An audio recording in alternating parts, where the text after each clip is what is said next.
The world of paranormal research is ever evolving. From teams to investigators, from science to tech and even spirituality, the old ways and the new ways. I'm Mike Moore, and come watch as I speak to some of the industry's pioneers, innovative, and most influential investigators. So those were worn by him. Yeah. These were pre-prison. So that could have seen some shit, those ones. Oh, yeah. Lionel, essentially, he got back, when Jeff died, he got back all the stuff from the prison that was in a cell. And then he got all the stuff that got taken into police evidence. He, some of it was just like his fridge, his freezer, there were some things that were going to be auctioned off that got destroyed. But he got back pretty much everything else in the apartment. So he has like, really top heavy, it's hard to stand up. Yeah, he had like everything from the apartment essentially. All the smaller items at least, you know? Like I've got,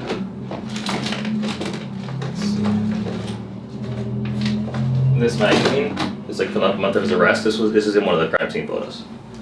There's not many that can match up to the photos, but that was like in his apartment at the time in those photos as well. Can this be shown? Yeah. It's already sold, but yeah, show up.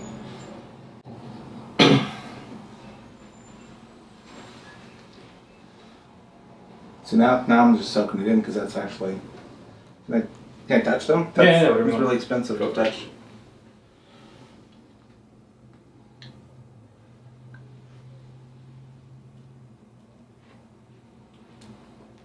Wow. You can just feel the energy on them. Yeah. Though specifically the glasses, everyone seems to get a little bit the heebie-jeebies from them because they're like, yeah, just because it's so iconic, you know. It's like Gacy with the pogo paintings, like it was Dahmer's thing, you know. It's kind of what he was known for. You can't see anything out of them. No. It's a mess. Yeah, they're huge. So these are Jeffrey Dahmer's glasses pre-prison. Yeah. These ones? I don't know exactly the time, but sometime in his adult life before he went away. And his prescription is something to be desired about. It's wild. He's blind, or was blind. So Taylor, I'd like to know, what got you into this? I got really into collecting Jonestown items. I was super into Jonestown, super fascinated by the cult, and then started kind of collecting documentaries and any kind of movie that would be involved in it. I guess going off, eh? Yeah, it was. No distractions. Yeah. Yeah, I was collecting like magazines and books and documentaries to kind of just learn as much as I could. And eventually I sort of ran out of things to collect. And kind of with that collecting mentality, it's like, okay, what's the next level up that I can get to? So I started looking at actual artifacts from the temple, because they had been around for years and years and years in the States before Guyana. So I got some stationery from the People's Temple location in San Francisco, and then I got an album that they had recorded, like a vinyl record, and then sort of started to get little bits and pieces, a few pieces of mail from Jonestown itself in Guyana. And then at a certain point, that also kind of became prohibitive, like there wasn't much else out there. Mm-hmm. Started looking into Heaven's Gate, and I did kind of the same thing with Heaven's Gate, where I started out with the low-hanging fruit, the Newsweek and the Time magazine with the iconic covers, and then it ramped up to like more real items, or I guess directly related items. Then, as that kind of got harder to look for, I was looking into Aum Shinrikyo, the Japanese cult, and Branch Davidians, and just mostly just cult stuff to begin with. I started up the Cult Collectibles site to mostly to network and to trade things and find new stuff. I figured I'd probably break even on the hosting fee every year and be able to network with people and get some more things for my collection and upgrade some of the less exciting stuff to like newer cool items once I got bored of them. And then it just sort of took off. I had people wanting to do trades where they would send a lot of true crime stuff, serial killer stuff. So I sort of ended up with a bunch of that and was listing that, and that got popular. And then for a long time, mostly I was just trading with people, big collections of stuff, and getting all this inventory. So I did that for a long time, and then it just kind of went naturally. At the time I was selling on eBay full-time for work. I was reselling trading cards and collectibles and stuff like that. And then I had a few sort of true crime adjacent items that were on there that got flagged and taken down. And because that was my full-time job, I was like, well, I don't want to risk this, so I'll separate the two. And then when I sort of made the separation of just the true crime one called collectibles, it just kind of blew up. And then, I pretty much spent 3 years, pretty much all the pandemic, I was locked down, just figuring out how to do research on stuff, reading books to find people to contact, where I would get sent to other people and to talk to them, calling at antique stores in rural America to find things that might have been related to a case close by there. I do the same with haunted items. Yeah. It's a lot of like journalistic research in a way of just like weird connections. I get asked more than anything else where I get this stuff, and it's like it totally depends. Some of it comes out of a storage unit that somebody found, and they were like the distant nephew of a person involved in something. Some of it, people had like a relationship with these people, with an inmate before they were in prison or once they were in prison, and they wrote like hundreds of letters together, or they knew somebody involved in a case in some way. So it comes from, like, every single thing comes from different sources and different places, right?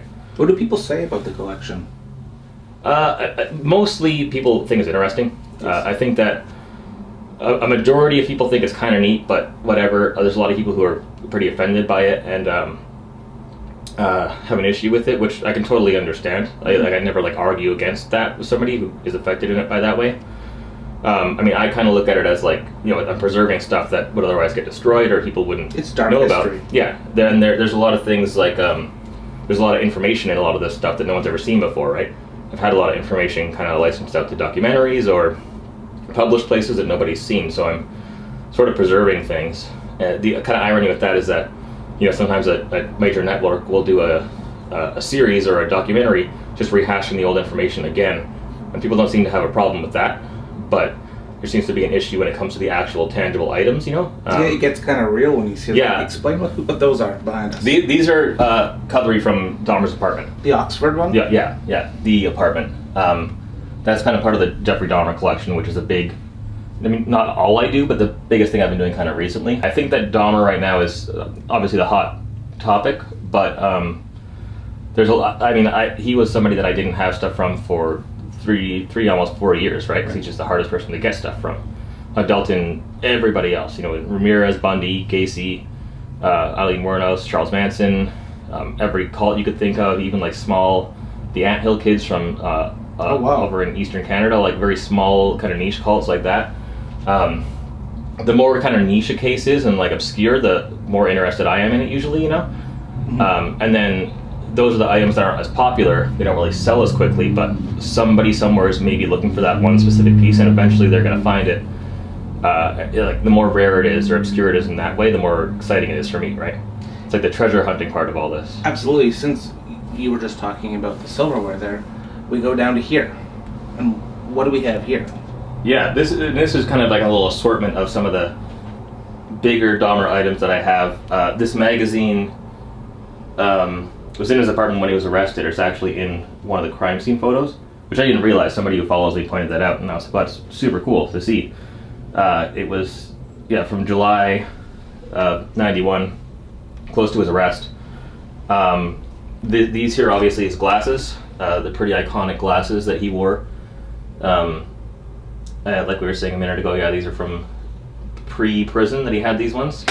And then this here is his urn, and the box of the urn came back in from the crematorium.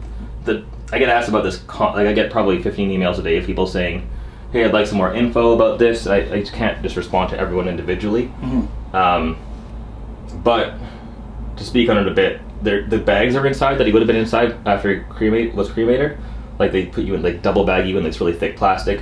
Those are in there, and there's some residue from the cremation, but it's not his ashes. Those were spread a while ago, but this is kind of what's left of that, the vessel, so to say, of where he was.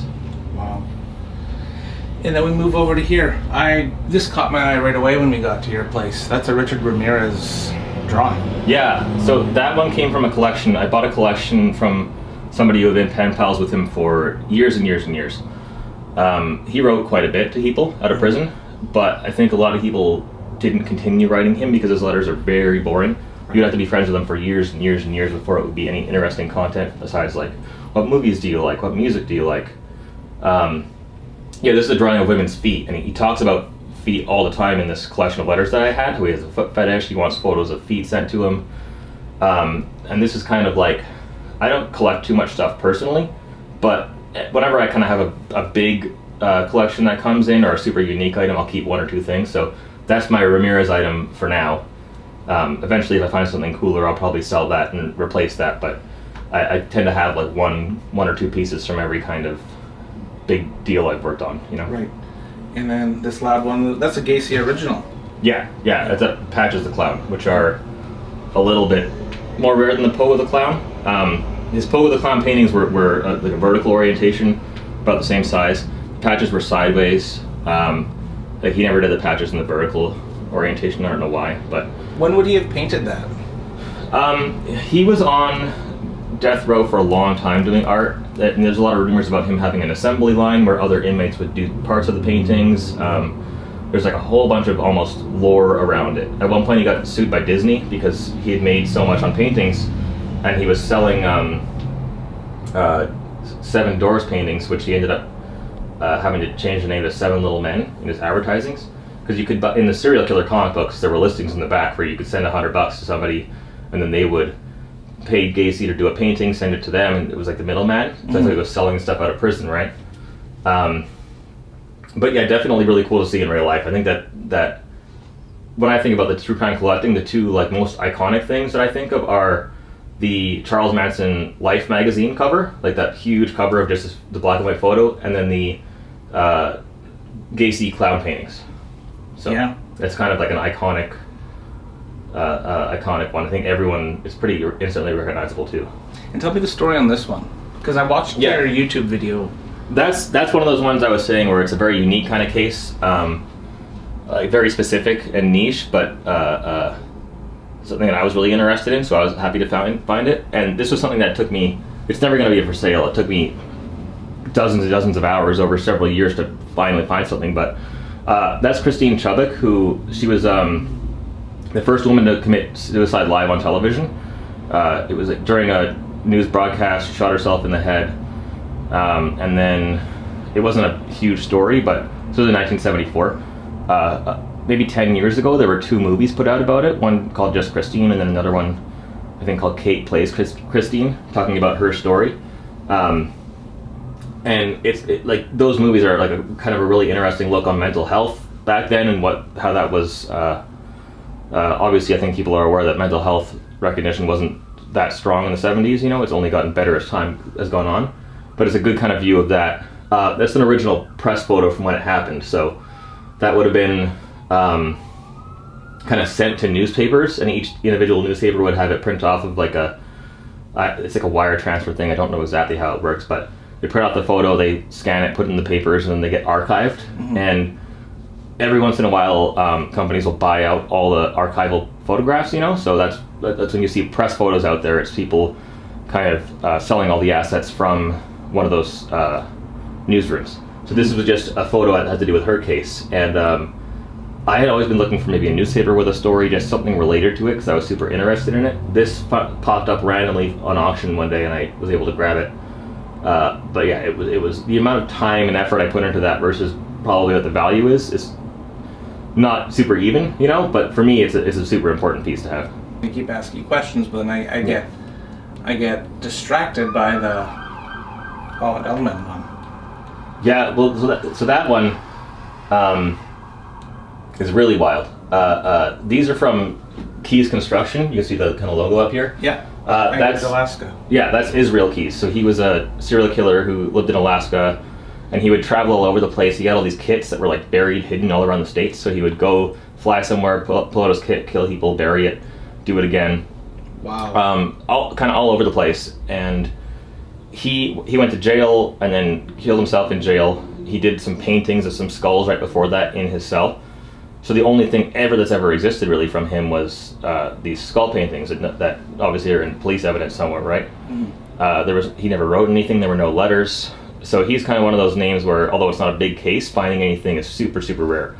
And those ones, it was somebody that he worked for. This was like his type. The calendar is almost his timesheet, and that's his like contracting info that he wrote. It's the carbon copy, but he wrote that out to bill the guy, essentially, right? Yeah. And then this person contacted me and said, hey, we have these documents from Israel Keys, and I know that it's a kind of unique case, so I've been lucky in doing this for like 3 or 4 years now. I have people reach out to me sometimes with unique items, things that you wouldn't find anywhere else, or things that people wouldn't even think to ever sell or do anything with, just like a little conversation piece, so to say. So yeah, those came to me pretty recently, but those two are my items. They're very, very important to the history of my business, so to say. What's your holy grail of items that you'd like to get?